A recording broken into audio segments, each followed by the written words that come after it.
Welcome back. It's been a little while since I made a video, mostly because I haven't had the time or the subject matter. But today I certainly have the subject matter, so I'm making the time. I'm taking my first look at the new Nikkor Z 180 to 600mm lens for the mirrorless cameras. Up front, let me say that this will be my first video on this lens, and there will be more. So this is going to be my initial review after only a few days to use and test the lens, but I have formed some opinions. I won't read you the spec sheet since that information is so easy to reference, but I'll mention some key numbers that I think are meaningful. The first thing I noticed when I unboxed the lens was the weight, or should I say the lack of weight. The lens weighs just a hair under 4 pounds or 1,955 grams, but it doesn't feel like it. It feels lighter. It has a very balanced feel to it, unlike some lenses that can feel front-heavy. For this review, and likely for future reviews, I used the 180-600 exclusively on the Nikon Z8 camera body. I did this because I believe that this pairing is going to be very common and popular, although the Z9 users are also likely to be interested in it, as well as Z6 II, Z7 II users. With the Z8 weighing in at just 2 pounds or 910 grams, it puts the whole package in your hands at just under 6 pounds. It's easy to carry and handhold all day. I did quite a bit of video with it too, all handheld. Zoom lenses by definition are designed to meet many needs for many different types of photography, but when you have one in this range with a full reach to 600 millimeters, it's pretty clear that nature and wildlife photographers are a key market. Big glass can sometimes mean deciding between that new lens and a new car, or just being out of range altogether.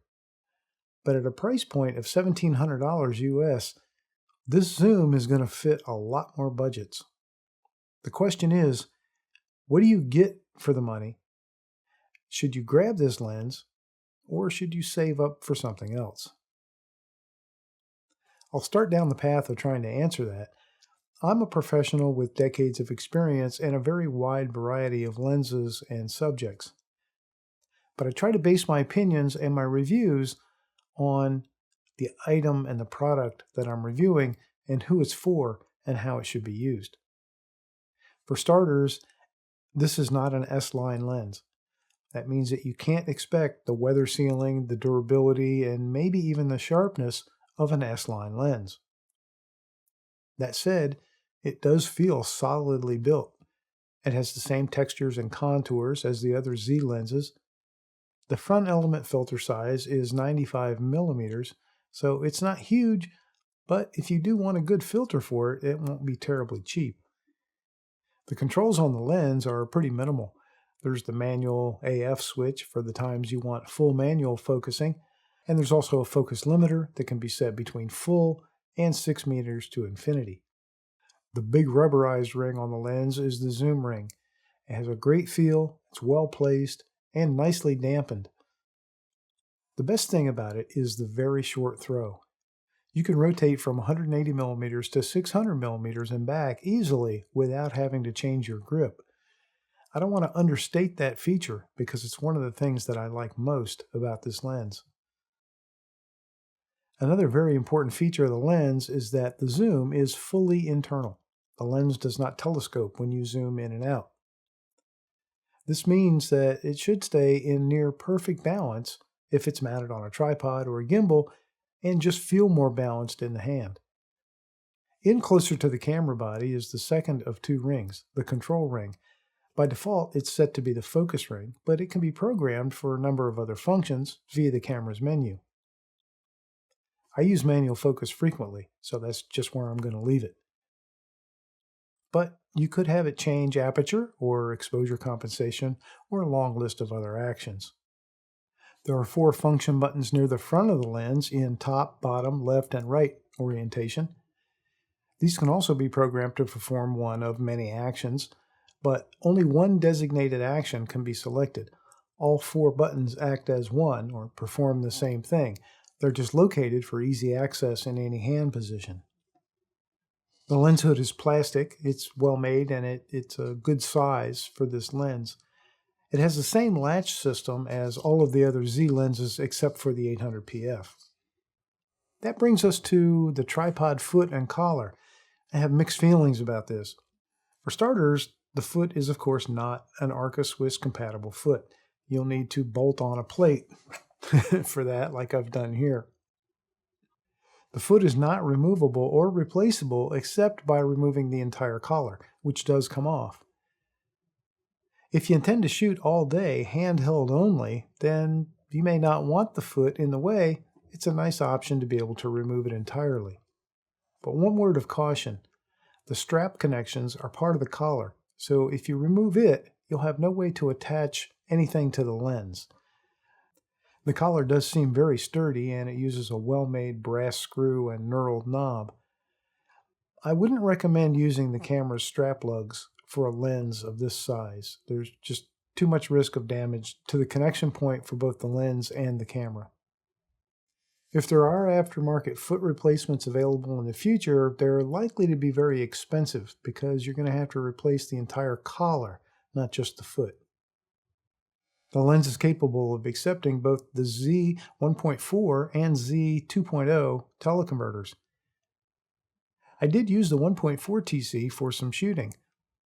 Performance with the teleconverter was decent, much better than I would expect with a similar F-mount setup. But I did notice some minor image degradation, particularly in a loss of sharpness. This shouldn't come as a surprise.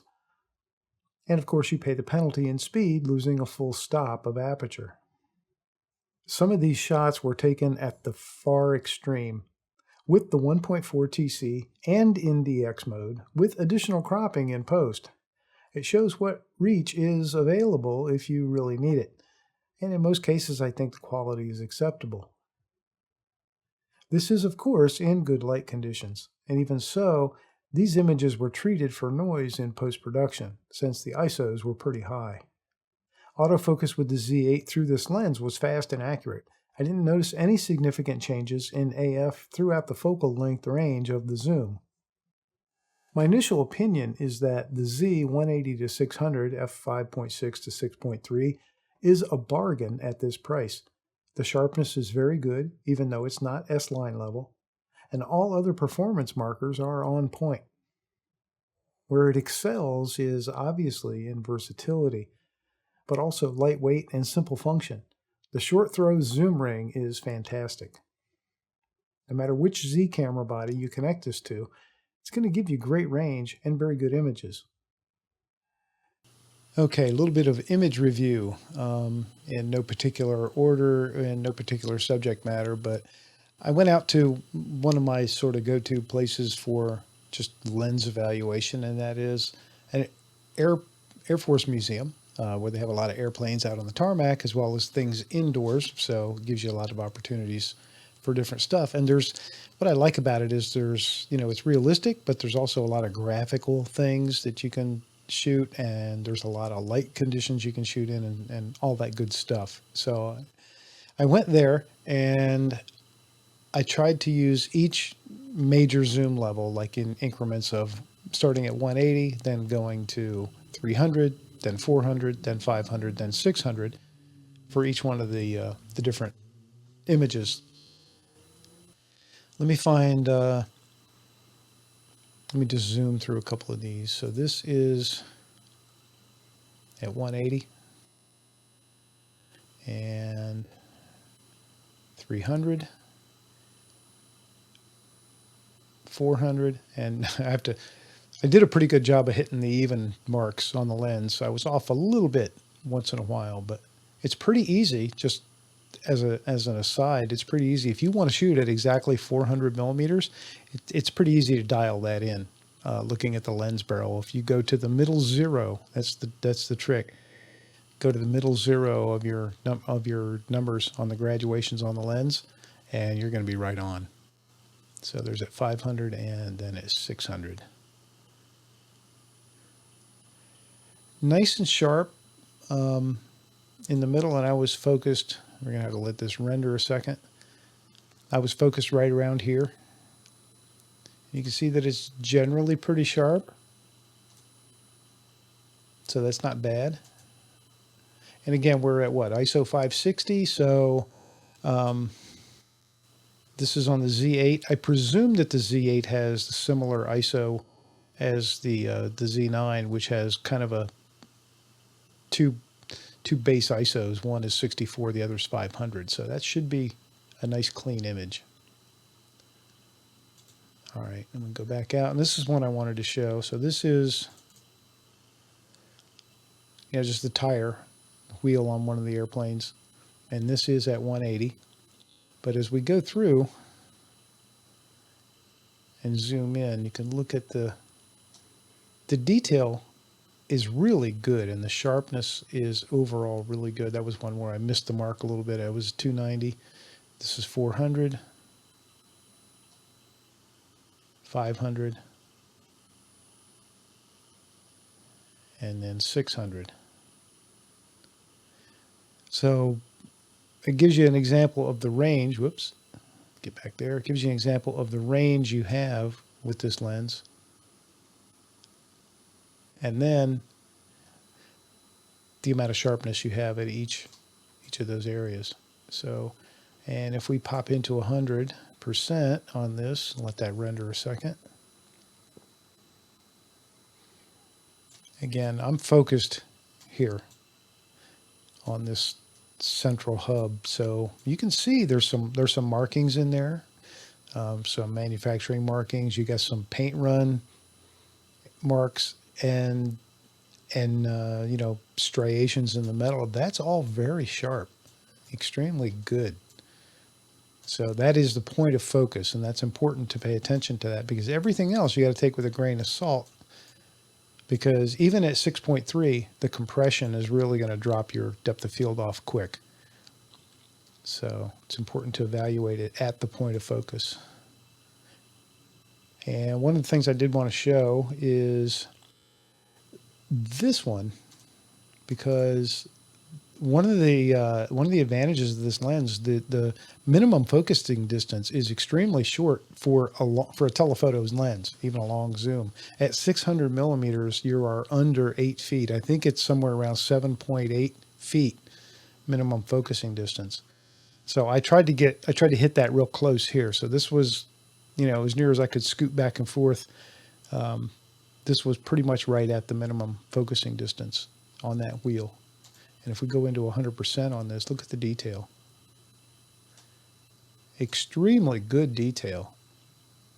So for close-up photography, while still maintaining a bit of an arm's length plus, that's a nice option. But this is also a really good indicator here of edge-to-edge sharpness. So you can see here this first S toward the edge, not nearly as sharp. And you can see the sharpness increase as you get into the middle. There we are, really sharp. Now I was not scientifically flat to this surface, but I was pretty flat to this surface as far as my holding of the lens. And of course the wheel is a flat surface faced on. And look how much we're losing over here when you get right to the edge. So edge-to-edge sharpness is not super great, but the center sharpness is really nice. So that's a look at the minimum focusing distance at 600 millimeters. So there's your, like, the best shot you're going to get macro wise. And the detail again in the center is extremely good. So depending on what your use is on your subject, you can expect a very good sharpness, even close up with this lens. All right, a couple more I want to show. This one I want to show just because I think it's interesting to see that, okay, first of all, we have some words and letters. So that's something very crisp and precise. And we got a lot of straight lines in this image, but they're not flat. So I was not flat to this sign. You can tell that by looking at it. I'm at an angle, and I did that on purpose because I wanted to see what the fall off would look like. So this is at 180, And this all looks pretty clear and pretty crisp all the way across. And I think I was focused pretty much, I tried to stay focused pretty much on the center where it says ejection seat. And that looks sharp, and it looks very sharp on both edges of that sign. And when you get up way up into here, still holding up really well. And again, we're at 180. So at 180, you're maintaining a nice integrity across the image. You can see the dirt. That's just the dirt on the canopy of the aircraft. And we're falling off worse back here than we are up front. Okay, so there's that one. And then, whoops, wrong way. So I just zoomed in at each level again. So let me go all the way to 600. And you can see, without me even going to 100%, you can see the fall off difference between how it was at 180. And again, this is to be expected. You have a lot more compression the more you zoom in, the longer you go in your telephoto length. So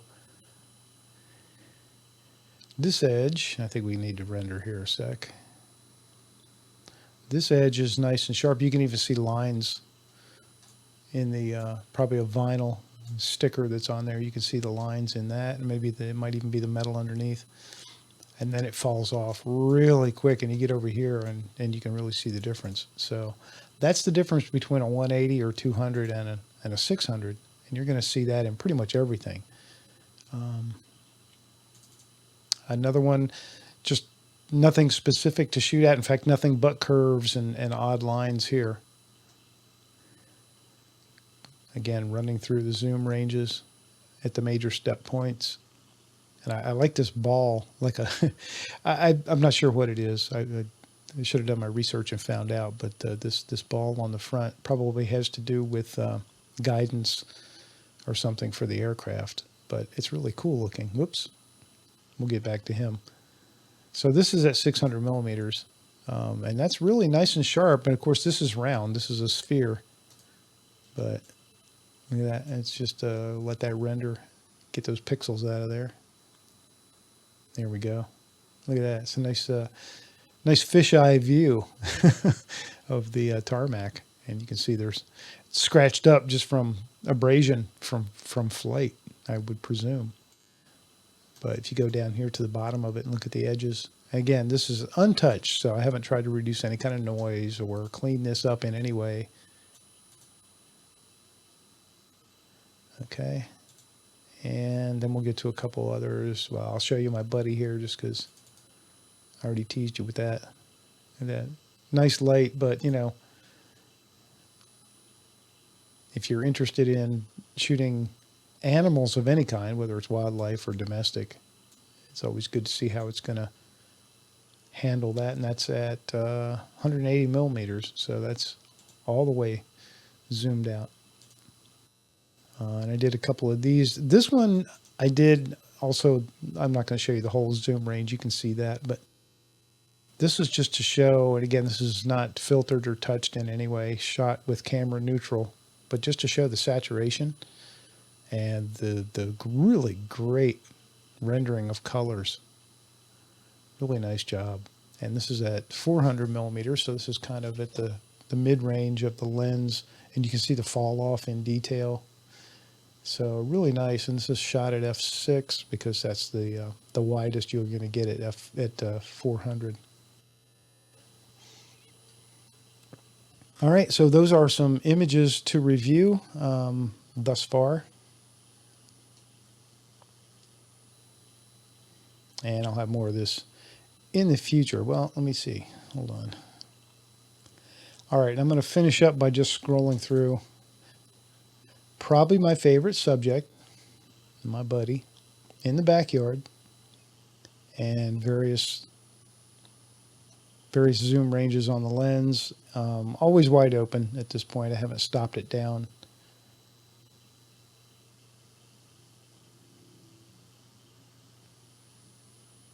That's the advantage of a zoom lens. You know, he's not moving, and I'm not moving. I'm just able to go from, you know, headshot to full body shot.